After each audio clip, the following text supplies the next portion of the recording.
आज अस्तव्यस्त हो गला सते किए मर्त्य भोगी जड़े किए टाणी आणुची किए जड़े भिड़ी पकाउची। हे नारायण तुम्हें आज नारायण कहा तुम्हें आज भगवान कहा तमर भक्त परा डाकुची तमर भक्त परा कांदुची ठाकुरे ताकू जाई शीघ्र दर्शन दियो बोला आनंद करंद भगवान की। तो आज मो प्रभु गरुड़ पृष्ठ आरोहण करी प्रभु नारायण चतुर्भुज शंख चक्र गदा पद्म एवं बेकरे कौस्तुभ माल कर्मरे मकर कुंडल कटिरे पीताम्बर धारण करी स्वयं साक्षात नारायण आसी उपस्थित हो गले मनु शतरूपा आगे। हे मनु शतरूपा आखि खोल जो डाकुल आसीगली कौन दरकार तमर मते कुह से दिव्य लावण्य रूप को दर्शन करके मनु शतरूपा आत्म विभोर हो गले माँ निज को हजई देले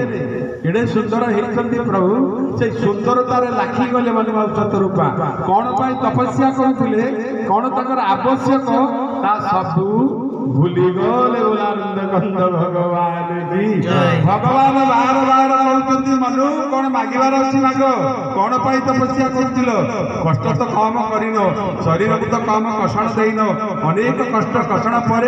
कौन मागिबार अच्छी माग ना प्रभु कौन मागिबी तुमको देखीदेला आउ किसी मागिबा इच्छा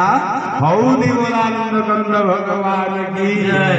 आउ से कही सेना भगवान साक्षात नारायण मम दर्शन फल परम अनुपा मुझे दर्शन देती किसी महत्व अच्छी मर्यादा अच्छी से मर्यादा रक्षा करमको किसी मांगा पड़ो मनु चिंता कले कौन मागिबी ना नहीं भाई भाई मागिबार अच्छी ना नहीं मागिबार अच्छी भगवान यदि आमको देखादेवे आम कौन मांगा भगवान मनकर आम देखादेले कौन मांगा ना प्रभु झीटा बाहर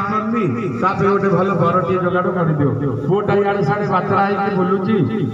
भल मनुष्य कर दियो भल बहुटे जमी मत